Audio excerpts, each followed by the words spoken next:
Pat's Interference is brought to you by FanDuel, the exclusive wagering partner of the CLNS Media Network. Three-time Super Bowl champion, brand new and old star of the Big Ten as he makes his way back to the Midwest and is on TV for the Big Ten Network, and future Patriots Hall of Famer James White back on Pat's Interference as we have football this week. It is game week, and I'm so excited to talk to you, James, A, just generally, but B, going big picture, because we're all about to kind of zoom in and narrow in on all the stats and the deep dives and the depth charts and the plays and the counters and the this and that and blah, blah, blah. And we're going to do that on the podcast. So it's going to be a lot of fun. But today is about big picture. And today is about why I believe the Patriots, despite everything that they're facing, are going to make back to the playoffs. And we're going to map out that case. And I actually didn't even ask you this. Do you agree with me if they're going to make the playoffs? Because that was your homework, is to map out the case. I hope you're not doing so disingenuously. I agree with you. I think obviously everybody around the division, got better, made some superstar moves and all that. But got the best coach in the division, best coach in the NFL. That's the biggest factor in anything. So I think they have a great chance to make it. Awesome. See, there is a TV vet, a professional. The soundbite is short. He gives you a reason why. He gets off, passes the ball back. Here's the plan for today. And again, this latest episode is brought to you by FanDuel, the exclusive wagering partner of the CLNS Media Network. I gave James a list of 3 to 4 things under the radar reasons for the case that the Patriots will make it back to the playoffs. And I took off the table for him because we all know, if you've been paying attention at all, you win the turnover battle, you're probably going to win the game. You get more explosive plays, you're probably going to win the game. If Mac Jones plays his best football, the Patriots have a good chance. Field position, all of that stuff. Limited penalties, off the table. Finishing better than 32nd in the league in red zone offense, off of the table. So what 3 or 4 things the Patriots do? Oh, no. That was a late addition. Okay, spoiler alert. James going to be talking about the red zone. But before we get to that, because you have your list, I have mine. These are things I think if people watch, not just in September and October, but November and December, this will be true all year. A good bellwether of whether the Patriots are fulfilling these things or not. That'll tell you, are they on the right track, or are we heading back to, a 5th year without a playoff win? But before we get to that, I want to take a big swing here. This is a flea flicker that was not on the call sheet, that we did not run in practice because it wasn't on the rundown. And I'm just going to pitch this back to you, James, and I want to see how far you can throw it. And you'll feel free to check down. But I think what the people would want to know from you as someone who, retired basically just a year ago and still in contact with some folks back in Foxborough. I don't know how much, but however comfortable you are sharing with whatever you know, what's the state of the team like from as far as James White knows? What does James White know about this team right now? For me, I feel like they're confident. Last year, obviously, it was kind of a work in progress, especially offensively. They were kind of installing things on the fly, learning each other on the fly as far as Matty P, Joe Judge, Mac Jones, and then the chemistry just wasn't there all throughout the season. As you can see, Mac was frustrated, Matty P was frustrated. I'm sure Bill was frustrated. So it's a kind way of putting it, James. Yeah. The fans were frustrated. Yeah. So I think the state of the team right now, I think they're pretty confident. I know the offensive line struggled, all throughout preseason, but it wasn't the starting guys. Those guys have been banged up.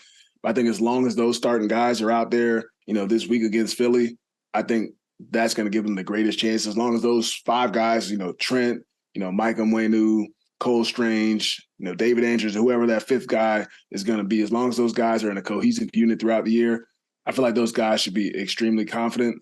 I know everybody's kind of worried about the receiver position and all that. I think they have a lot of depth at the receiver position, different body types. They may not have whatever a Stephon Diggs or Devontae Adams, but I feel like, in all Patriot offenses, we never had like guys, you would call that, but we had some great guys at what they can do.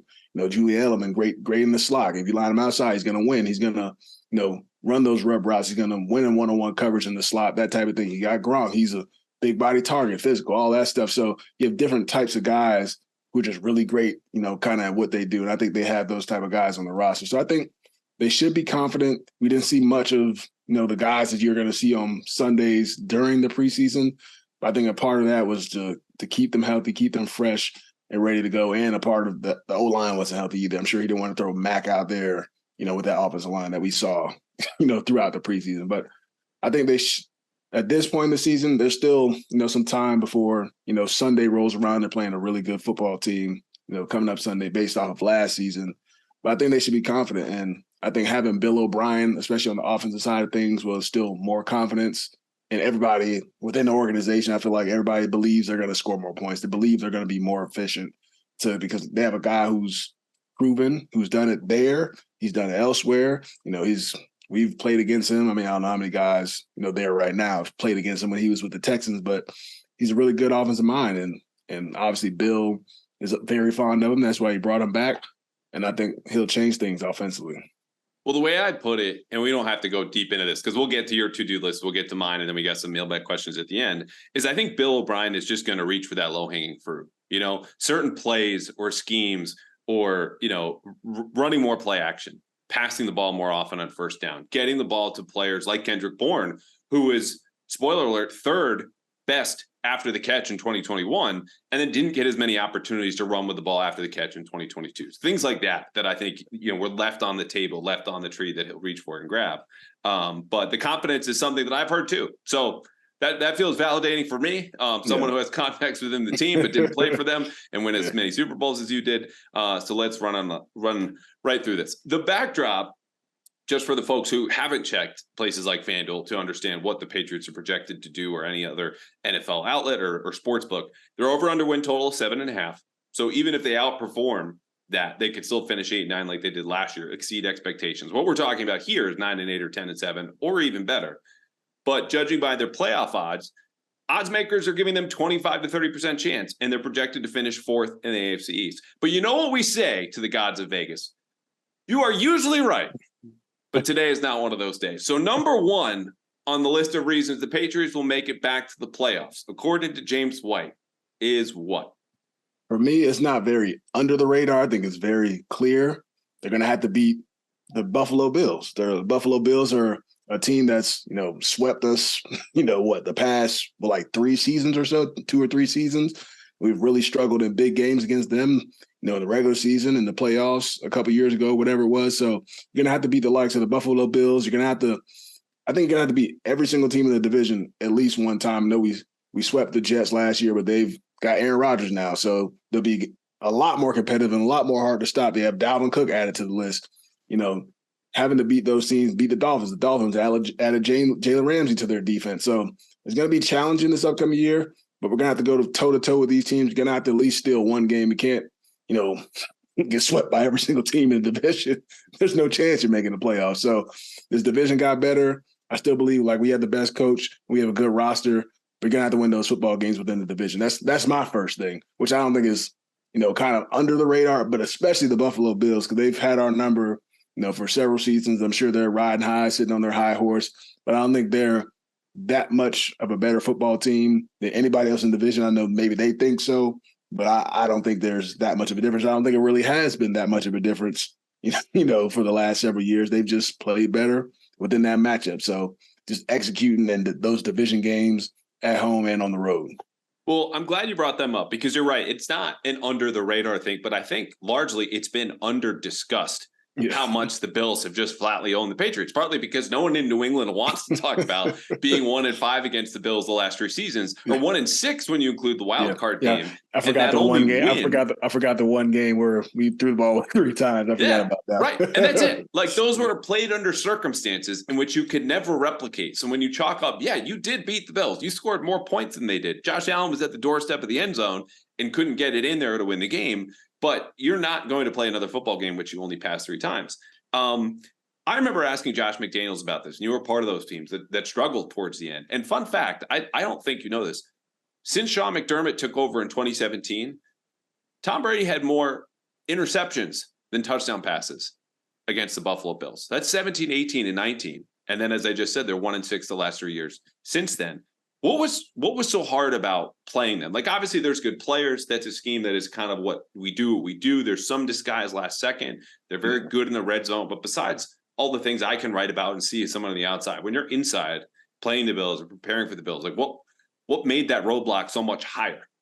I mean, they're just very well coached defensively. And you almost just have to take what the defense gives you. They have 2 guys on the back end. I know they've been banged up, throughout the last several years, but Micah Hyde, Jordan Poyer, they do a good job of keeping an umbrella on that defense. Like you said, they do a great job of disguising.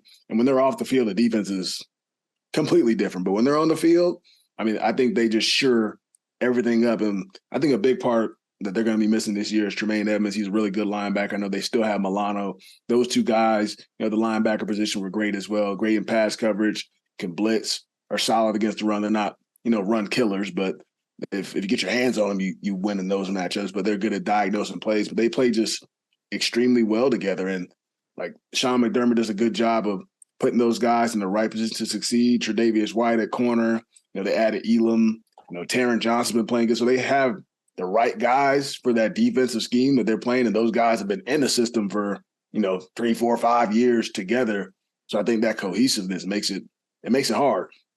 And yeah, they play fast. Yeah, they play fast. And I said that scheme is just perfect for them. They do a great job disguising it when they get to the ball. And they're one of those teams, like, take what they give you. Take what they give you. Take what they give you. Then you finally get that one open shot, you got to hit it because it's probably going to get it, once or twice a game because that's how technically sound they are. And it's hard. Not everybody's willing to, just take what a defense gives them over and over and over. You want to get aggressive eventually. And, there's, Micah Hyde making a play or they send a blitz and they haven't blitzed all game. They get a strip sack or, now they add Von Miller to the punch list right there, who's, the closer for them, which is a big piece that they've been missing for a while. So, they're just a really good football team. They have the right pieces, for their defense. Well, and of course, the biggest piece is on the other side of the ball, and that's Josh Allen that too, making an unprecedented jump, which I don't mean that in any way to dismiss your analysis because I asked about the defense. I mean, that's been the roadblock. They didn't throw a touchdown pass in 4 straight games against the Bills from 2020 into 2021. Matt gets a garbage time in that wild card playoff game. It's just really difficult to crack that scheme for the way the Patriots offense was built, and partly why I thought change was due last year. Maybe not the change that they brought about, but as that's happening, Josh Allen is making a unprecedented leap from the statistics he produces rookie and as a second-year player to being one of the best quarterbacks in the league and projected to be someone who could be many years down the road Hall of Fame consideration, but obviously he's got a long way to go there. All right, number one for me offensively, I think the Patriots need to maximize their yards after catch this season.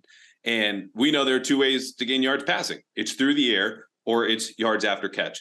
And when you start with the offensive line, which you already mentioned, I look at this as a group that you just can't ask routinely to hold up for 5-7 step drop type of passing game. And the good news is they haven't done that. I've been writing for 3-4 weeks. This is an offense. We've seen a lot of RPOs, ton of quick game, some play action, screens and screens and screens and screens. And you look at the players they added in the offseason, they chose Juju over Jacoby Myers because of his yards after catch. And he was 6th in the league last year, according to Next Gen Stats, in terms of the yards after catch that he actually gained versus what you would expect based on field location, proximity to the defenders, how fast you're going, what you would expect there for an average receiver. So he's one of the best yards after catch, whether it's the raw stats or the specialized ones. And I already mentioned Kendrick Bourne was 3rd in that same statistic in 2021. So this encapsulates A, getting those free easy yards, but also B, empowering your receivers, then throw in Demario Douglas, who's this kind of jitterbug slot guy, to do the heavy lifting for you. And I think if they're doing that, you're getting the ball to those guys in open space. You don't need to call the perfect play. You just get your playmakers the ball, which sounds simple enough, but that's how they're building this offense. And I think that's what they need to do more so than take deep shots or the way they were trying to run offense last year. And Devontae Parker's really good at that, but he's another guy, sneaky, 2.3 yards more than expected after the catch. So I think for me, that's a big part of this offense. I don't know what you see in that department though. Yeah, I think that's always been a huge part of our offense, especially when Josh McDaniels was there. Like a lot of people in the media and all that stuff, they would say Tom's a check down quarterback and all that because, just did a great job of getting the ball in my hands, Julian's hands, Danny Amendola's hands, Deion Lewis's hands, just letting us work.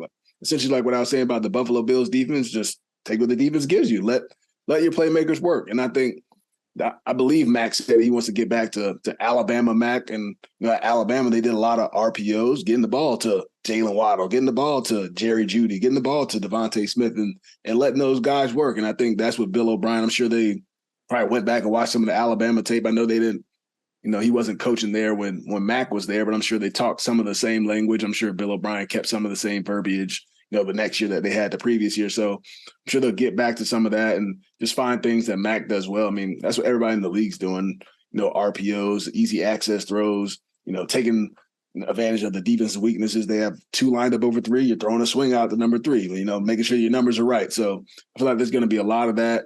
And they have a lot of different body types. I love Mike Gesicki. Having Hunter Henry and Mike Gesicki is going to cause mismatch problems for a lot of defenses trying to figure out, whether they want to put linebackers on both of them, which safety. You can have a safety on, Gesicki, or safety on Hunter Henry. And then one of those guys got to win type of thing. And I think it's going to be huge for him. I think the run after catch thing is or they call it yards after catch, whatever they want to call it now. Yeah. They switched it up, but yak instead of rack, run after catch. I don't know, but I think that'll play a huge factor this year. And, you hit on it there quickly, the idea of 2 over 3, which basically, when you divide the field into thirds from an offensive standpoint, you got the left, middle of the field, and over the right. The defense can't have a +1, in all thirds, but just the way you line up. So you're looking for either a 2 over 2 and hoping you can make the guy miss, or if you get a +1 on your side, you have 3 receivers and only 2 defenders over there. Like you said, that's an easy bubble. It's a quick screen there. And I think that speaks to the league-wide trend in the last 4 or 5 years of playing a lot more too high coverages. That structure with the Vic Fangio tree. Vic Fangio, by the way, in the division. So that's a defense that's going to give you free access left, right, or middle, and just finding that space, because it's going to have to be an efficiency offense. Like, this will be a big play offense, I think, because of the yards after catch, but you need to execute within 10 yards of the line of scrimmage before you can dream downfield the way this is set up. I mean, I don't know if you see any more of that. There's kind of conversations about a lot more guys employing that kind of too high structure. Like, there's always trends within the league. Yeah, things change, but I think that's where we're at now. And offensively, that's why you see teams like San Francisco and Kansas City, great rosters, good coaching staffs, but they lead the league in yards after catch. They're up there at the top, and they're also getting to the Super Bowl, winning it, or coming up just short. Yeah. I mean, everybody has their different sets of game plans. I feel like a lot of teams end up going to like that more too high safety shell, especially when you're matching up against, the likes of Patrick Mahomes, who, if you give him a single high safety, you got Tyreek Hill, on the outside. Great chance that ball's going up in there, down the sideline. So you want to, make those guys check it down as much as possible. And like I said, it's kind of like the Buffalo Bills thing. See how long those quarterbacks are going to take those 5-yard passes. They get antsy. They want to make a play for their team. So they're going to make you work it all the way down the field. And then when you get inside the 10-yard line, that deep ball's eliminated. So let's figure out if you're going to read this defense out down here. You got to speed up your process a little bit, see if you can make the right throw. So I think that's a huge part of what defenses do. But every team has like their own techniques, obviously, and their own strategies. Bill's a little bit different. He's going to scheme it up based on whatever offense he's playing. 1 week he's going to play too high. 1 week he's going to play cover 0. 1 week he's going to play cover 1, whatever it is to win the football game. And, some defensive coordinators are just going to do what they do, kind of like Vic Fangio. So no matter who they're matching up. So it all depends on the defensive coordinator or head coach, depending on what they want to go out there and execute against, what offense they're playing. Okay, so you've heard me say before that you can win with the Patriots season over at FanDuel, America's #1 sportsbook. You bet there, they win, you win too. Well, right now, new customers at FanDuel can bet $5 and get $200 in bonus bets guaranteed. That's win or lose for the Patriots. Plus, all customers who bet $5 will get $100 off NFL Sunday Ticket from YouTube and YouTube TV. This is for all you folks who live outside New England. Now is the best time to join FanDuel. The app is easy to use. You can be on with everything from spreads to player props and more. We give out bets here in the podcast all the time. More are coming. Listen and bet on FanDuel, and visit FanDuel.com/Boston and kick off the NFL season with an offer you don't want to miss from FanDuel, the official partner of the NFL. Quick aside, I could do the nice thing and say challenging. Personally annoying defensive coordinator for you to face, who just made you study a little harder, a little more difficult. Blitz came from the opposite side and you just got there in time, but just kind of had you on your toes and just shaking your head a little bit more often than the other ones. Had to be definitely between Todd Bowles and Rex Ryan. That 100%. Those two, they love blitz and love putting a bunch of DBs on the field, walking guys around, just challenge your communication, especially on third down. What I played a lot, and you just always knew I was gonna have to pick up at least like 5 or 6 plus blitzes every time we played those type of guys. So those were always the roughest games to play. But when you scored, leaked out, got a 1-on-1, made it. It was a little sweeter. Oh yeah, 100%. Okay. When you beat the blitz, they send the house. And I finally have that free release and get a 1-on-1 route on somebody and I score. That's definitely the best feeling. Oh, that choice route. That's sweet choice route. Yeah, I love it. All right, number 2 in your list. Must do's for the Patriots to make it back to the playoffs. For me, I mean, I'll save the red zone efficiency for last because I know you just said that you're trying to X that out. I think this defense is going to be really good like they were last year. But to me, those young corners, they're going to have to play well. It's Christian Gonzalez, Jack Jones, Jonathan Jones. Who's gonna match up and try and eliminate guys like, Stephon Diggs, Garrett Wilson, Tyreek Hill, Jalen Waddle. In order to win those, 1 game or 2 games against those division foes, those guys are going to have to play huge. I think this defensive front is one of the best in the NFL. They're probably like 8 deep on the defensive front. It's going to have a great pass rush, but no pass rush can get to the quarterback in, a half a second, 1 second if you're getting beat by Tyreek Hill, Jalen Waddle, Garrett Wilson, guys who can, get open extremely quickly and run good routes. So I think these guys are extremely talented, especially Jack. You saw what he did last year a little bit. He didn't play a huge amount of big-time snaps. Will he be suspended for a few games? I don't know if that'll take place next season, whatever. But are they going to have Jonathan Jones, guarding number 1 receiver again? Are they going to let him play in the slot where he feels the most comfortable? I think this young secondary they're going to be tested. I think these guys have all the talent in the world, but can you match up against those guys when the team needs it? Because like I said, you match up against the Buffalo Bills, you got to shut down Stephon Diggs because the ball's coming to him at least 10 times a game. Match up against the Dolphins, you got 2 guys to worry about who run 4-2. So that ball's getting spread around like crazy, and they're going to find ways to get him to him. Especially, they're going to challenge Christian Gonzalez. They're going to challenge Jack Jones. They're good players, but they're going to challenge Jonathan Jones. And like I said, even with Garrett Wilson too, obviously that's going to be Aaron Rodgers' favorite target. So I feel like the passing offenses especially in the NFL in general, but in the division are going to be hard to match up against, and those guys are going to have to play big.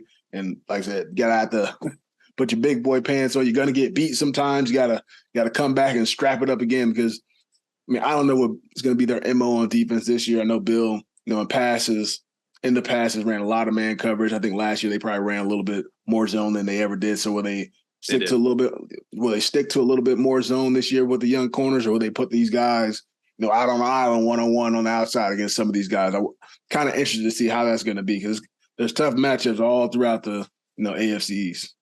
So it's funny you mentioned the zone because I'll just jump to my number 2. We got a lot of overlap here. I wanted to go with the young corners, and I just thought, because of the Jack Jones situation, I don't want to feel like I'm asking then Christian Gonzalez, you have to be an all-pro. Like, that's unreasonable, right? Yeah, he's a rookie. The receivers you just mentioned he'll face, if it's him and Jonathan Jones, and then giant question mark behind them as far as outside corner go, that's a lot to ask.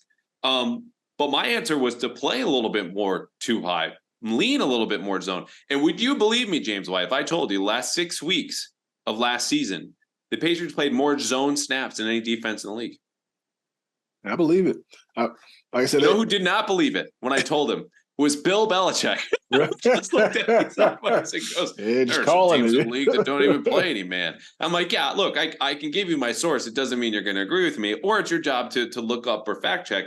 I cite the source. Sports Info Solutions does a great job, but that's what they had. And you know what? It paid off for the Patriots because when they played zone, specifically with a 4-man rush in front of it, they were the second best defense in the league by opponents' passer rating. And that spoke obviously to Matt Judon and Josh Uche and Christian Barmore. This year it'll be Keon White throwing there. Dietrich Wise had a career year. I also think it mitigated concerns you had back then, which was, forget Jonathan Jones and Jack Jones. We were talking about Quandre Mosley and Tate Hayes is no longer here, but neither of them are here. Okay. And they made it work by playing more zone. I just think when you have Mahomes, Allen twice, Rodgers twice, Herbert's on the schedule, Jalen Hurts is coming up in 5-6 days.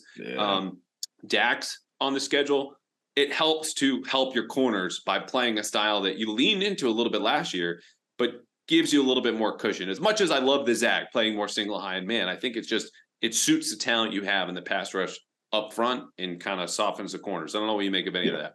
No, I think they definitely should play a lot more. So, like I said, putting the young guy, in those matchups all year long, it's going to be hard. Like I said, he's gonna lose some, he's gonna win some. But to soften up in zone and probably let him keep everything in front of him, eyes on the quarterback, I think that'll play huge, especially with the pass rush that they have. I think it'll play big. I mean, you have guys who can, Judon can win one-on-one, Uche can win one-on-one, Barmore can win one-on-one, Gottschalk can win. I mean, you have guys all across the board who can win those matchups, and you just allow for those DBs to, not be stressing, playing man-to-man coverage, bump and run, all game long. I mean, some all-pro guys can't hold up all game long. So I think it'll help for those guys' confidence as well. obviously they're going to play man-to-man coverage regardless. Bill's not going out there just playing zone the entire game, but I think that'll be a confidence booster for those guys for sure because, as I said, when we had guys like Stephon Gilmore, J.C. Jackson, and Jonathan Jones, we probably play 60, 70% man against some teams because we were that confident, in their ability. But to put Gonzalez, who's never played an NFL down just yet, out there for, 40 man-to-man coverage snaps in the game, that's a lot to ask for until he builds that confidence. So I think that'd be huge for them to play a little bit more zone once again this year. And, I mentioned the pass rush, which was obviously good. 54 sacks, most of the Belichick era. I'm on the record saying I think they could be even better this season, which would rival some of the Super Bowl teams. Yeah. But part of the pressure they generated, obviously, was scheme. You have Bill Belichick. He's going to help you out with generating pressure. But they did it still with 4 and a lot of what I've learned you call sim pressures. Someone on the front line of the defense drops out, send it back. And a second, third level defender jumps in and they kind of spin the dial. And their most common coverage behind that was cover 2. So you're getting to a safe place in the back end with a safe rush in front. I mean, we just talked about Todd Bowles and Rex Ryan. Did those become a little bit more in vogue later in your career? Am I just paying attention a little bit more to them? Like Rex Ryan was running them before you got in the league, and I'm sure they were run well before he was in the league himself. But kind of like we just talked about the too high structure and becoming more in vogue. Is that something else you've seen? Because when they ran it last year, I think that was some of their most effective calls of these sim pressures, 4-man rush, someone drops off the line of scrimmage and is replaced by a linebacker or safety that they ran all year. And I would like to see more of them.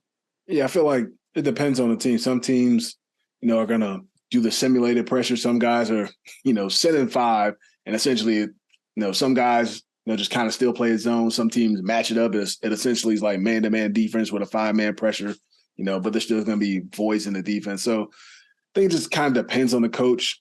I feel like teams are playing a lot more, cover 2 now than like I've seen when I was playing. Obviously, some teams where that was like their go-to thing. I remember playing, the Steelers.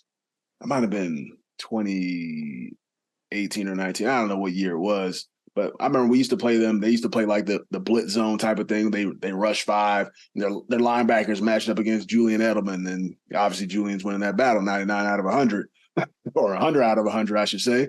But then I think we played them that year, and they started running like an invert cover 2. Yes, it was 18. Yeah. It was 18. And sorry, I'm just going to sink into this because that was my first year in the beat, and I was so happy when I found this.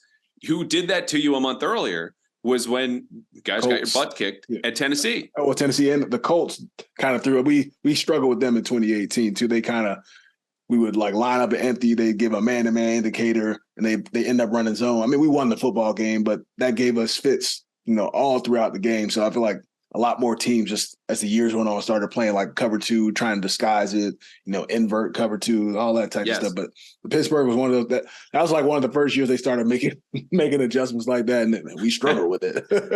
Which was doubly painful because you're coming off the Miami Miracle, like just completely embarrassing, coaching failure. Why is Gronk on the field? Why is he diving? Oh my God, they won the game. What happened? Like you're about to clinch the division. Okay, we'll just get the next one. Oh no, that's in Pittsburgh, also doing something never seen before, that adjustment. And for the folks who don't know what we're discussing, this inverted cover 2, normally you start with 2 deep safeties. That's what they do. They stay deep. They play in zone. What the inverted version of that does is starts in single high, and that player will drop down in the middle. Like instead of seeing a Mike linebacker go up the middle of the field, he comes down, and then you have 2 players pop out. Or your corners go back and play that kind of shell. Like there are a couple different ways to get to it. And I remember thinking after the Titans game going, okay, who are the teams on their schedule moving forward that has the best roster to execute this plan, which obviously flummoxed Brady, Vrabel's first or second year down there, like great game plan by him. Pittsburgh was number 1 on that list. And then it was like Kansas City, probably not. They're more of a pressure team, more man team. The Chargers are going to play cover 3 until after they've given up 150 points. And then they're going to continue to do it, which is what they did. And you scored that many on them in the divisional round game. But the point was, they could do it, and they played more zone, and they had a better 4-man rush. So anyway, I'm so glad you said that. Obviously, I don't know how many people listening to this are, but it makes me want to go dig up that film because it was a 17-14 game, and you didn't have many of those, period, with Brady, let alone the Super Bowl season. Yeah, man, it's tough. Like I said, when you go up against a team, they do something all year long, but when they play you, they have a completely different scheme. Like I said, running invert cover 2. Obviously, Tom's the greatest quarterback of all time, but just to, throw him off just a little bit and could try and confuse him a little bit, or all of us completely, because you're running routes on something that you didn't necessarily practice against. It could take, 2 quarters, 3 quarters, sometimes 4 quarters for some teams to, finally adjust to it because, your plays were doctored up for something else. So you got to redraw it up on the sideline or in the locker room to kind of figure things out. All right. You want to talk about red zone offense? Yep. Yeah. The red zone offense is definitely fire away. That was one of my things. Everybody kind of saw it. I know for me, playing for the Patriots throughout my career, that was something that we always emphasized. I feel like we were always one of the better teams when it came to the red zone. Josh always did a great job of dialing things up based on the defense that we were playing against. And I just feel like last year watching the team on TV, just like the execution down there was awful, to say the least. Just watching it was like the plays were coming in late, guys couldn't get lined up, guys didn't know what they were doing pre-snap. It just wasn't fluid, and it's like they didn't know what they were doing. Sometimes they would drive the ball all the way down the field and they would just, kind of fluster out once they get there. But those good football teams, you get down to the red zone, the good offense, you get down to the red zone, you start salivating because this is the time we eat. This is where the time where you dial up those game plan plays, based on the coverages you're seeing, and you figure it out, or you just run it in. You just out physical the team, down the red zone. I just feel like that wasn't there. And like I said, I feel like it wasn't always just coaching. It's just players probably not knowing what to do. Like I said, sometimes I feel like they were rushing to the line of scrimmage, play clock running down. You just snap the ball, negative play, and negative plays in the red zone probably equals no points more times than not. So for me, that's going to be a huge factor in this season. Like I know Bill O'Brien's a guy who's been in the Patriots organization for quite some time prior to him going, to Penn State or whatever, Texas, the Texans. So I think that's going to be a huge emphasis and something that they are going to hang their hat on this upcoming season. And I said, I love the body types that they have because, like I said, the Gesicki's, the Hunter Henrys, they're going to be featured a lot in the red zone. I mean, I'm sure Gesicki's going to be, isolated a lot in the red zone, kind of how Gronk was in the past. You get a safety on him one-on-one, ball's going up to him. You got Devontae Parker.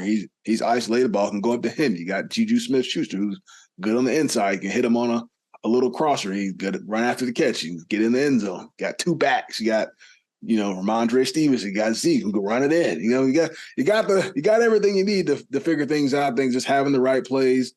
Guys, embracing the game plan, knowing the game plan going to the red zone. Once you cross that 20-yard line, you already know what plays are coming. You only have so many plays when you get in that red zone category based on what you're facing against. So then guys should have to feel that confidence and feel confident in the game plan to go out there and execute it once you step in the red zone. Yeah, you hit on a lot there. And I just want to note for the folks listening, like having spoken with you, the last 5 years on and off, for you to say the execution was awful, which is 100% accurate, means it was that bad, as we all saw. And the numbers bear that out. 32nd out of 32 teams down in the red zone scoring touchdowns fewer than 45% of the time. The Patriots, if they want to get back to the playoffs, that has to be at least average, 16 or better. Somewhere in the middle, somewhere in the middle. Yeah, just tread water, okay? Don't be on the bottom of the ocean is basically what you're asking for there. And the other thing you mentioned about O'Brien, and I think part of the game plan, I talked about low-hanging fruit.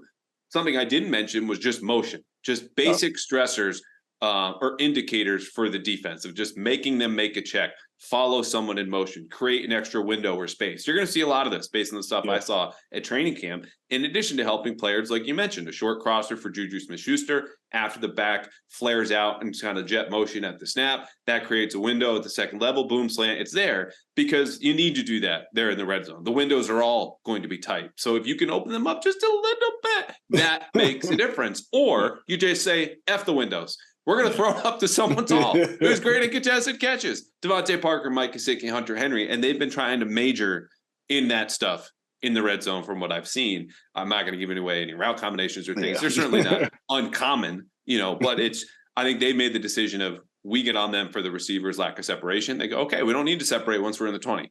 We just need to throw it up there and make sure we come down with it better than 50-50. And I big hot take. Think they'll be better than 32nd this department this year. They don't have a choice. Yeah. Bill's not having that. Bill O'Brien's not having that. They'll be much improved. I think you brought up a great point with the shifts and motions. I know, with Josh on, pretty much almost every third down or play in the red zone, you were shift, motioning, get the quarterback, an idea of what the coverage is going to be. like I said, I would line up out there. The corner walks out. That eliminates a lot of things for Mac in his head. It's going to be zone coverage. They only run, this zone coverage in the red zone. They'll run these 2 zone coverages. This is 2 high or is it 1 high? You got your answer. You know where you're going with the ball. I line up out there, linebackers out there. It's man-to-man coverage. They only run 1-man coverage in the red zone. You know what it is. I'm going to, whatever, juju on the juke route across the middle. So I feel like giving that the quarterback that, identification before the play, you just have so much more confidence. And shifts and motions, it puts stress on the defense too, especially fast motions. It looks like a shift, but you snap it on the run, gets easy access throw to the flat, whatever it is. I think that'll be huge for them. Motion at the snap, too. They were bottom 5 in the league last year. Again, we don't have to keep going back to 2022. I've said that probably every episode this summer. I swear football's almost here, but it's just, again, something that was there that they didn't reach for, know how to apply, that I think is going to happen this year. My third thing, is connected to the red zone scoring, but I'm just going to say first half scoring. And it's an obvious thing, but I think when you look at some of the numbers, last year, 30th in first quarter scoring, 25th in first half scoring. And you look at last year's leaders, here they are in order: Philly, Kansas City, Buffalo, the Chargers, Cincinnati, Miami, San Francisco. Yeah. Those are not only all playoff teams, those are all four of the conference finalists. So to me, it's not only, hey, scoring points is good, getting a lead, great.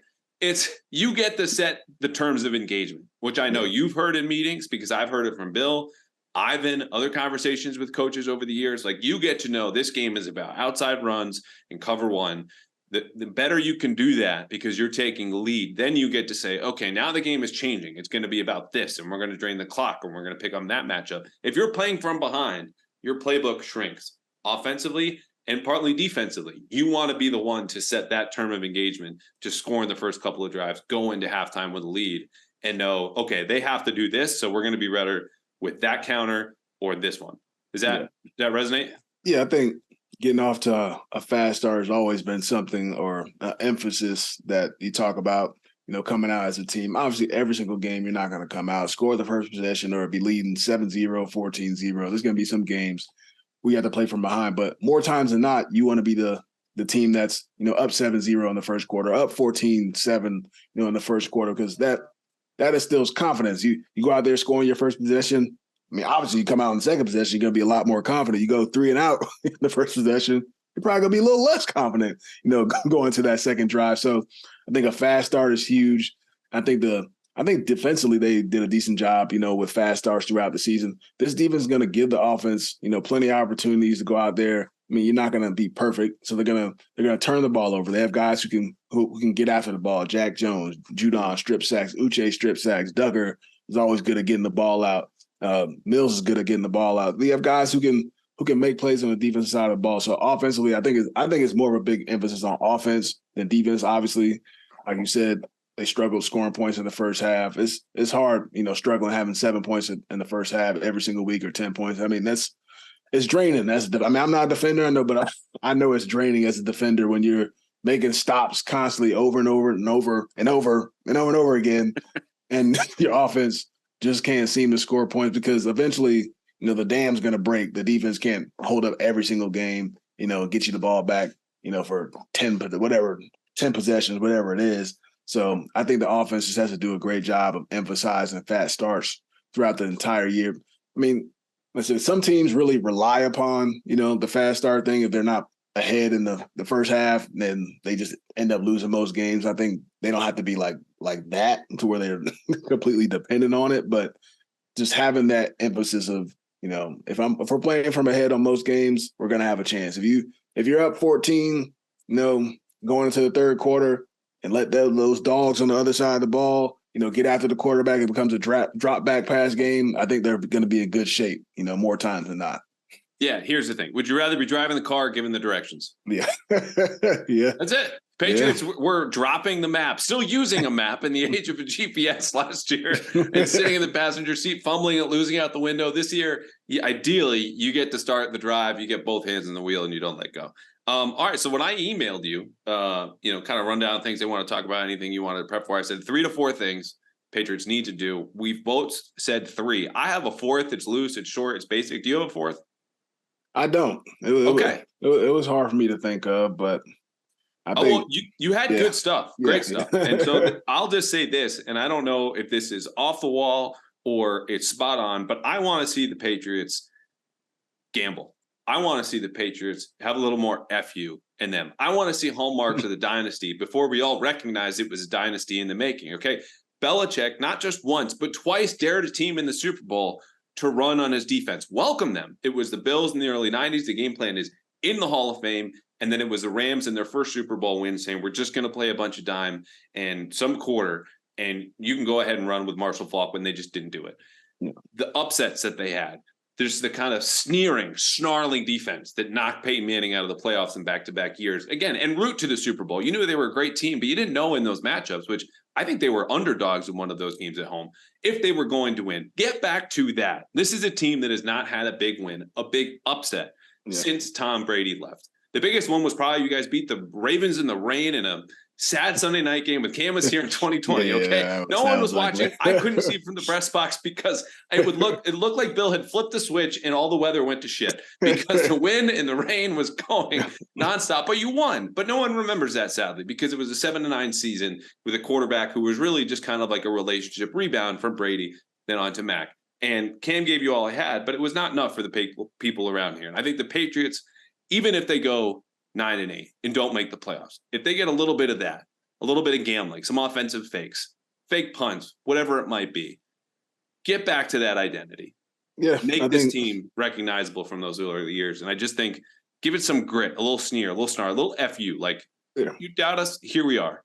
Yeah, I think it's just about asserting dominance, not just against lesser opponents, but even when you play good opponents, like you said, they have a great opportunity week one. I mean, who knows what that final score is going to end up like against the Eagles, but you want to play well against those very good teams. I know something that Bill Belichick always talks about, I forget what year that was. That might have been where the defense was really carrying us on offense. Was that, oh man, what year was that? Where we were really struggling on offense, defense. They had like the little shirts and all that. They're kind of spooky season. That was 19. Yeah, 19, the boogeyman. The boogeyman and all that. But we thought we were good. We were beating all the the sorry teams. But when it came to playing the good football teams, we really weren't that good. So I think just time out, because you're again vet experience leading me into my next question, which is going to be talking about Philly and what is Bill saying in the meeting room right now. But I was shocked that the boogeyman T-shirts being in that locker room went around for so long, because that's just something Bill would look at and say, "Throw that shit away." Like what was he saying during that point of the season? I mean, he didn't really say anything about the shirts or anything. The defense they were playing, really good. I mean, like I said, we were playing lesser opponents. And I said, when we played good teams, we couldn't score points offensively. And obviously the defense is eventually going to give up some points. So I think just playing the right way in big games when you play the good football teams who you expect probably to be in the playoffs upcoming season, you gotta be at your best. And I think that comes with confidence. And confidence comes with, repetitions in practice and good execution during the game. If you're, not executing throughout every single week throughout the season, there's going to be less confidence. You're not going to feel as confident, be able to play aggressive when you're not confident. So for me, starts week one. I said a good opponent. That team made it to the Super Bowl. I'm sure they believe, they should have won the Super Bowl, and they feel like they're going to go back to it. So it's a great opportunity. It's an opportunistic game to go out there and assert dominance, because I don't know what's going on in the Philly side in their locker room and all that, but I'm sure they feel like they're going to roll over the Patriots this upcoming Sunday. I'm sure they're that confident. They feel they're that much better, but I don't think they're that much better. They have, all the, whatever the names and all that good stuff. Number one offensive line, quarterback had a huge year, MVP, all that good stuff. But like I said, it's a new year. Everybody's trying to make a name for themselves once again. I said there's a lot of unknown when it comes to week one, and I'm sure Belichick's going to have a great game plan to try and scheme up that offense they have. I mean, they have new offensive coordinator, new defensive coordinator, so there could be an adjustment period when it comes to that for them too. So we got to take advantage of that. But I said this is just one of those games like what you're talking about, just gambling, maybe going for it on fourth down, having a fake punt, that type of thing, or just sending the house on a fourth down and 5, whatever it is, just playing aggressive and making, putting all the cards in your hands, seeing what they could do with it type of thing. I think that's going to play huge. I feel like the Patriots, they don't have anything to lose this upcoming year. Everybody's, betting against them. Like I said, plus or minus 7 wins. Everybody's doubting you. So, hey, let the doubters talk. You go out there and play ball. I love it. Fire me up, James White. That all sounds great. You kind of hit on a little bit, but I do 2 questions for you. One, Bill is going to open Wednesday morning meetings. I've written about this meeting. Where he breaks down the coaching staff, their influences, the franchise history, where it's been, certain games, locations, intersections of politics or war history in those teams. Last time you played, what they're about, what this game will be about, based on his study and understanding and getting inside the psyche of the quarterback and the coach and the defensive coordinator. So inside that meeting Wednesday, for all that you know about the Eagles, less than Bill, more than I know, what is he saying? What is this game going to be about? He's going to say a whole lot of stuff. Those meetings go for, like 45, 50 minutes, probably especially the first week of the year. But he's going to go over everything from the owner to the head coach, how the owner acquired the team, whether he got a loan or was passed down from family and a trust fund kid, all that. You gotta say anything. You gotta learn so much about the organization, how they acquired guys, how many first round picks they have. I mean, he's gonna essentially like hype their team up in a sense. He's going to show all the clips of, Jalen Hurts, quarterback sneaking, having all those touchdowns, them just asserting their dominance. And that first meeting, he's going to let you know how good they were, last season and what it's going to take for you to win that football game. And then, as the week goes on, you'll see the holes in that team. You'll see, the weaknesses that they have, which most people don't see, necessarily on TV. They're a highly touted football team, but every team, has their weaknesses. He's going to, as the week goes on, he's gonna be like, we gotta execute this to win the football game. If we don't do this, we're probably gonna lose. Like I remember, like sometimes we would play, some teams they'll have, a linebacker or a safety who really wasn't that great at tackling. He'll like hype us up and says like, if this guy tackles you, like I don't want to say it on here, but like like that type of thing. Like you can't let this guy tackle you and just go into the game just extremely confident because if I get tackled by this guy, I know I'm gonna end up on the clips so on Monday morning because what would he say though? What if this guy, don't name the guy, if this guy tackles you? He's like, I'll bring a tackle from this guy like that type, like it's like that type of thing in a sense. That may not be verbatim, but something along those lines. Yeah. But as the week goes on, he instills the confidence in you and you know exactly what needs to be done to win the football game. He's done it for so long, but like I said, that first day you're gonna see all their highlights and all that good stuff and how good A.J. Brown is, how good, Devontae Smith is, how, much of a runner and a threat Jalen Hurts is. But as the week goes on, you're going to see like, Jalen Hurts put the ball on the ground in the Super Bowl. That propelled probably the Kansas City Chiefs to, win the football. That one mistake that he had, he played a perfect game probably aside from that. But he's gonna give you the confidence to win the football game. But that in the beginning of the week, they're going to be talked about like they're the 85 Bears and how, how good they were. This defensive front, they led the league in sacks last year. I mean, if we can't block these guys, we don't stand a chance. Like they're running around guys like they're playing backyard football, all that. Like look at these guys. They're 5 first-round draft picks. You got Jordan Davis, you got Jalen Carter, Fletcher Cox. I mean, he's gonna hype them up and then talk about their corners you got Slade. Like nobody can get open against Slade. Like that type of thing, just to kind of fire you up on this. So I'm like, man, I could route him up. Like he's not really like that, even though he's a really good player. But that type of thing. He's a great coach. He's a mastermind and motivating players to find ways to get you going. Bravo, James. That was some of the best 2 minutes we've had on this podcast in over a year and a half. Thank you. I felt like there was a little Bill impersonation in there, the intonation, the tone. Like that was awesome. Thank you for doing that. I said I had 2 questions. I lied because one just popped into my head. You're going down the coaches, the players, the owner, whether it's a trust fund baby or not, which is just such a chef's kiss detail. And I'm not even going to ask about that. But when he gets to senior defensive assistant Matt Patricia, or maybe he doesn't. What do you think Bill says? I feel like he won't bring up Matty P. They're really good friends, so I feel like they won't even bring that up. But I'm sure in the staff meeting, I mean, obviously he knows all the players within the team. He was on the team last year. There's some new guys, but obviously they're going to know some of the intricacies of maybe some of Mac's strengths and weaknesses of what he did last year, or what he believes Mac can do and what he can't do, that type of thing. So there's that, element of, the mental side of things or a coaching side of things. Maybe the players, I don't think he'll bring up Matty P whatsoever because he's not. I mean, he's a defense. Is he coaching like linebackers, or he's just a defensive assistant? Just senior. Senior might even analyst, just be advisor, senior analyst. Yeah. It's one of these nebulous things. Like, just kind of hang around, give us some feedback. But I'll ask you this because I'm going to write about this week, and I don't know in what capacity or how deep. And I've already started to ask around the locker room to guys about this because we there's overlap. Flo was in the division for 3 years. Okay, that was a guy who knew the ins and outs, the rules, the techniques, the fundamentals, the checks, everything about the playbook. Yeah, Matty P was on both sides of the ball. And we can say about how terrible the job was that he did with Bill and Joe Judge last year.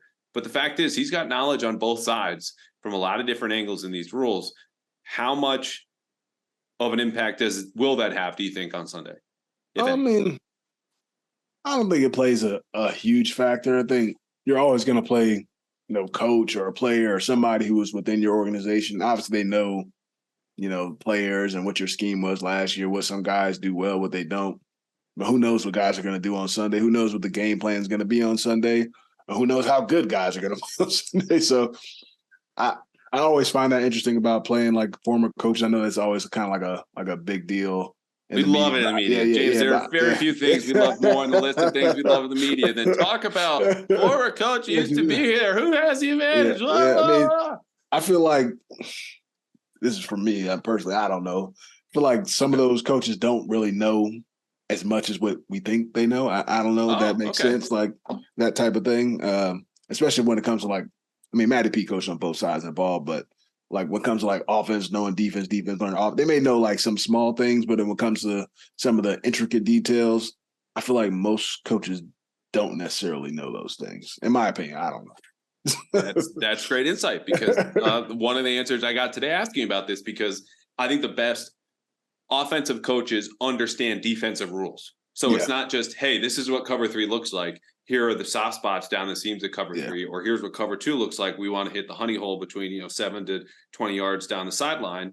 In the soft spots, they understand, okay, when we get to the goal line and we're going to play 4 over 3 and it's a box coverage and you're going to take the first left and the other guy's going to take the first right. Well, let's have them both go one way and then go back the other, crisscross. I'm going to make you have 2 choices and both are going to be wrong. And I was curious about his knowledge of forget basics of cover 2 or 3 box coverage, things that I'm sure people listening are going, what the hell are you talking about?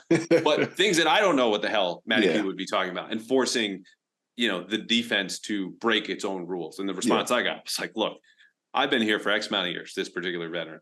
I don't know if an offense that knew what we had coming in. We might not have executed as well. It might not have been the right call, but I don't think they'll know exactly what we're going to do on Sunday. And then we just got to play ball. So I was like, okay, the defense is too unpredictable. It's the playbook is too thick. They're too experienced. They've got too many checks and different tools in their back pocket. So you can do so many different things. I mean, he's going to understand the basic principles of obviously a Bill Belichick defense, but you could tweak so many different things based on the team that you're playing against that it doesn't necessarily matter. I think it all depends on, the matchup you're playing against, week in and week out. Some teams, they play cover 3.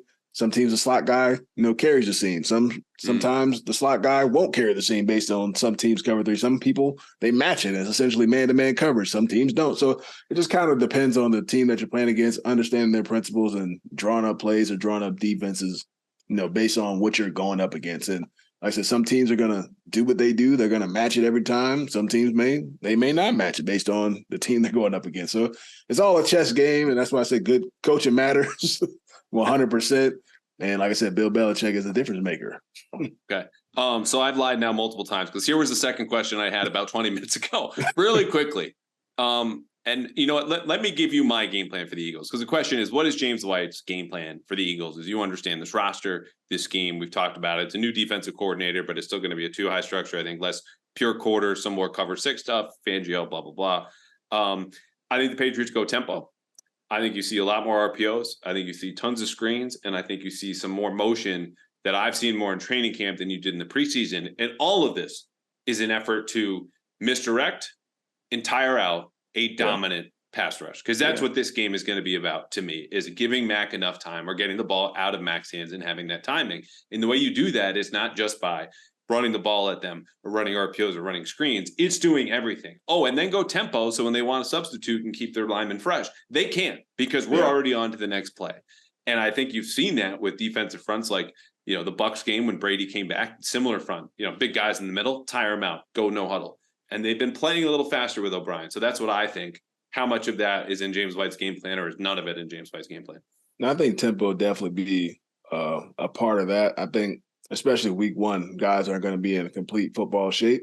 I think I always like, drawing up stories from when I played. We played the Steelers. Pretty sure that was 2018, week one. And they had a pretty good pass rush. We used, some no huddle to start the game off. And it kind of wears defenses down, especially that pass rush. They're not going to be as dominant, early on in the season as what they will be probably in the back half of the season. So you definitely got to mix that in, screens, some RPOs. I think the run game is going to play a huge factor in it, because that's a big part of wearing down a pass rush. Guys who want to get after the quarterback, put two hats on Jalen Carter, put two hats on Fletcher Cox. That's a big part of wearing those guys, out as well. I think taking some of the pressure off, Mac Jones and, that offensive line, you don't want to be dropping back, throwing the ball 40 times against that team. That's the recipe for disaster versus those types of guys. So I think it's just playing in third and short, playing well on first or second down, skipping some third downs, because it's a really good football team. I think you gotta stress the middle of their defense. I feel like their linebackers, that's probably the weakest part, their team. So, maybe getting Rhamondre isolated on those guys, and they have some new safeties too. So, challenging them in the middle of the field, seeing how good they are. I don't know how much or who's going to be their starting safeties. I know they drafted Sidney Brown, from Illinois. It's got Edmonds from the Steelers, who's not very good in coverage. So, I know they have some new guys starting at the back end of that secondary. So to test those guys to be huge, in my opinion, too, because I think, CJ Gardner-Johnson, who they had last year, he played a huge, part in their season. He's a versatile guy. He'll come up and hit you. He can match up against slot receivers. I don't think they necessarily have that type of guy on their back end, or they haven't, done it just yet. I think Sidney Brown's going to be a heck of a player. He played really good this preseason. A lot of respect for what he's done so far, but interested to watch him and figure out how to use him. But another thing you mentioned is the motion. The motion, killed, the Eagles in the Super Bowl last year, giving those a lot of misdirection plays, challenging their communication, especially in the red zone. They got beat on the same play twice, essentially, what cost them in the red zone. So, stressing them when it comes to that, challenging their communication. Like I said, challenging those linebackers and those safeties, their communication as much as possible. That'll stress them out like crazy. Yeah, that's what it's about. The new linebackers and the safeties, and that's what the play action and the RPOs and different motion. I think if you can execute that, like it all sounds good in theory. It sounds good to me.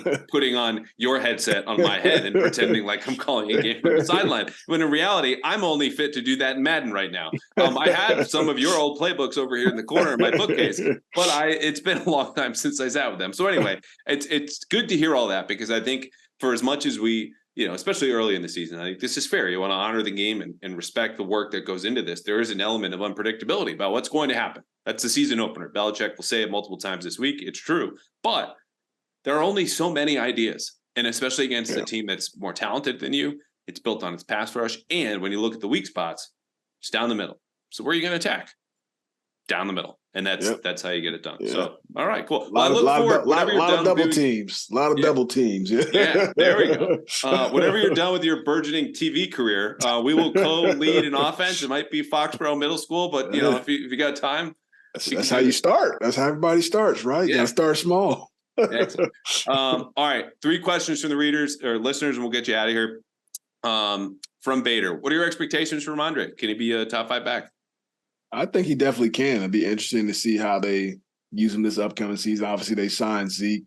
I think last year was huge for Rhamondre. I know Damian ended up getting hurt for a good portion of the season, and he probably played a lot more than he ever expected, but I thought he did a great job with it. He was a guy who really struggled to be in shape, his rookie year, and then coming in, last year was a lot was thrown on his plate. And I feel like coming to this year, I feel like the expectation for himself is going to be higher. I think Bill Bill loves the guy. He called him the franchise from, a month or two from him being in the facility. So I know Bill's extremely confident in him. The ball's going to be in his hands a lot in the passing game and the run game. So he Do could you guys definitely get jealous about that, by the way? Like, this sounds so small and petty and ridiculous coming out of my mouth, but like, you basically had to take a redshirt year. Okay, Yeah. then 2 years later, should have been Super Bowl MVP. And here's Rhamondre walking a season and a half, like, just doesn't fumble for 8 weeks. Super talented, but he gets to be the franchise. Like, come on, do guys like notice that in the locker room or bust chops? No, I mean, we get at Rhamondre. We don't really care. I mean, it is what it is. We're all there to do a job. It's pretty funny to me, honestly. Yeah. Okay. All right, good. We had a question from a reader. I don't know how to pronounce his name. Said some very kind things about the podcast and the work. I'm going to say Matthias from Brazil. We're big in Brazil, James. In today's division, would the 20-year Pats dynasty really become a dynasty? So the current Bills, the modern Miami Dolphins, and Aaron Rodgers and the Jets, obviously change affects every team every year. But do you think a 20-year dynasty like the Patriots had would be possible in the modern league? Ooh. It's going to be hard. I mean, just in the AFC East or anywhere throughout. I think the question's in this division. On this division, it's going to be extremely hard to replicate. It's not so often you have 20 years of dominance from anybody, and I feel like the kind of division. I mean, the state of the division right now, I feel like it's pretty even in my opinion. I don't think there's just one team that's outmatching one another. Obviously, I think the Bills had the most stable, quarterback situation at the time, for the long haul. So maybe they're, more fit for the dominance factor right now. I mean, Tua's a really good quarterback, but the health thing, I don't know if he'll be there for the next, 20 years of the Miami Dolphins. Aaron Rodgers, obviously, only has a few years left. So if there was a team I had to pick, it had to be the Buffalo Bills right now that could possibly do it. But like I said, I don't think they're that far ahead of anybody else how we were like over my 8 years there. And I think it's my answer would be, could any dynasty survive in this division? And I would say, okay, the Chiefs aren't in this division, right? They're in the AFC West. It makes it a little bit easier. But people forget the Patriots' record over those 20 years against non-divisional opponents was the same percentage-wise as it was inside the division. So like, Mahomes is beating the Bills in the playoffs or when it matters most. And I think it could be, honestly. The only prerequisite is to have arguably one out of the 2 or 3 or 4 or 5, wherever you put Mahomes, greatest quarterbacks of all time, paired with a Hall of Fame head coach. That's it. That's all. That's all you need. So the answer is yes, but you're still dealing with like infinitesimal odds, I think is fair to say. Yeah, because I mean, in order to have that 20 years of dominance, I feel like you have to win Super Bowls, and it's going to be hard for the Bills to win Super Bowls when you have the likes of, like I said, Patrick Mahomes. You got the Bengals over there. It's a lot of good football teams to go up against, and I feel like the parity in the NFL is getting greater year by year, and it's going to be hard for one team to win back-to-back Super Bowls or win Super Bowls and 2 Super Bowls in 3 years and all that. So it's going to be hard. All right, last question. We just mentioned him, Tom Brady. Lisa wants to know, what is your favorite memory of being his teammate? Favorite memory of being Tom's teammate. And I'll be a good teammate and buy you some time here, because we got a similar question to Belichick this morning on a radio hit he did in WEI. He was in a very good mood. Happy Labor Day. Refreshed, comes back, and someone asked, what was a memory of your time with Tom that just encapsulated your relationship? Like, not a bad question, but knowing Bill and listening to him, as I've done for 5.5 years, I go, and I know exactly where this is going. And he put it very dryly. He goes, well, I can think of about 6 of them. Like winning the Super Bowl. And then you just kept going. So I'm sure that would be easy for you. I'm sure you have 3 memories in particular, but I think people want to know, like, day to day, was there something he did or a gift or some words or something you shared with him? Like, you guys had a great relationship. Yeah. I mean, it's tough just to kind of pick one. I just feel like for me, the moment, it wasn't anything said or anything. My second year, I believe that was, where you're playing the Philadelphia Eagles. We lost that game when I think Sproles ran. Terrible game. Punt return back, all that stuff. But that was my first time. I think I had like 100-yard receiving that game, and that was my first time the ball coming to me that many times. And obviously to have a guy like Tom Brady, I mean, I'm a running back, for him to be throwing me the ball, that many times, I think that, instilled a lot of confidence in me. And I feel like that was kind of the point in time where I became one of his guys in a sense, where he could look for and, crunch time situations on a 3rd down, 4th down, whatever. Well, I feel like I had like a couple 4th down catches too in that moment. So for me, it was nothing said at that point, but to me, I feel like the trust factor just really grew between us at that point. And even my second year as well, another game that we lost, unfortunately, but in the AFC Championship against the Broncos, I had like the 20 targets, whatever people want to call it. I mean, a few of them, they were just kind of throwing the ball away at my feet because the pass rush was getting there in like 0.1 seconds. But the fact that he was looking for me, that many times in a game to make it to the Super Bowl, like I said, I just feel like that second year, that's when like we really gelled, from a running back, quarterback perspective. And I feel like it just kept getting better as years went on. I think that built a lot of confidence for me. Like I said, for him to trust in me in like those biggest moments, I mean, that's all you can ask for, as a skill player, as a guy running routes, or, a running back in this game. Well, I love that.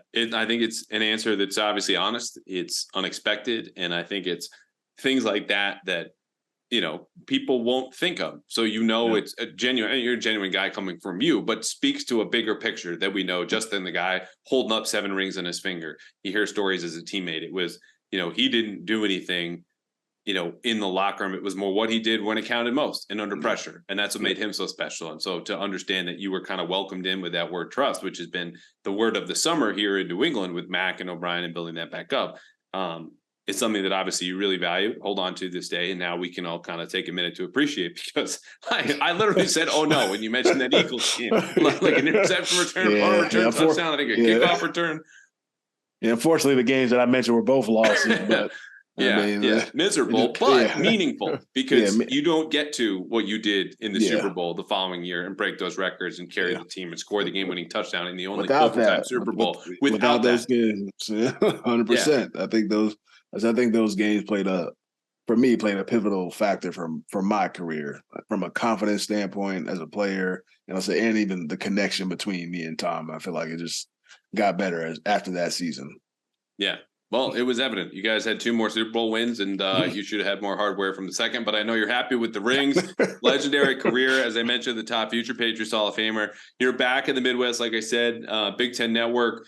Where can the people find you? When can they watch you? Just kind of catch them up here and what you're busy with.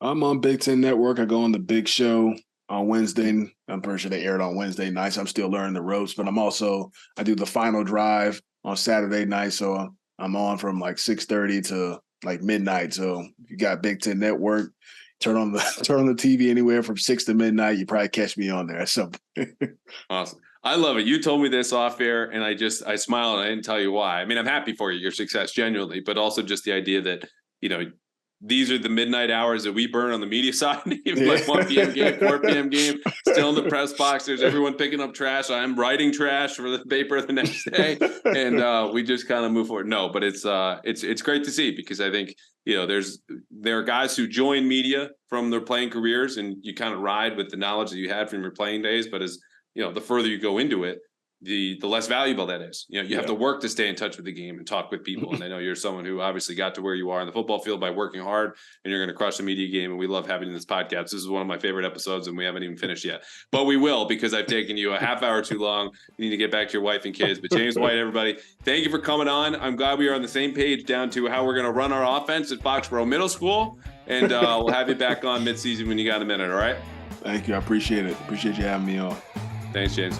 New FanDuel customers can bet $5 and get $200 in bonus bets, guaranteed. Plus, all customers who bet $5 will get $100 off NFL Sunday Ticket from YouTube at YouTube TV.